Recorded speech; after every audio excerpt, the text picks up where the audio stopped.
და ღმერთს მიყავს. რატომ მოყავს ამ დროს და რატომ მიყავს იმ დროს, ჩვენ ამის გაგების უნარი არ გვაქვს.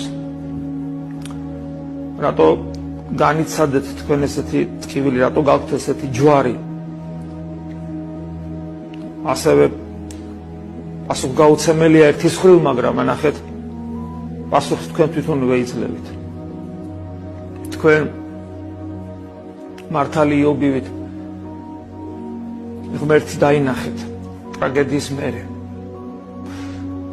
და თქვენ ამ საქმეში ღმერთი გეხმარებათ და თქვენი შვილი, რომელიც თქვენს წინამორბედად შევიდა სეციური მამის ციახში და გზა გაგიკვალათ და თქვენ სულით უკვე ღმერთთან ხართ და გარკვეული დროის მერე მთლიანად წახვალთ, როგორც თითოეული ჩვენთაგანი და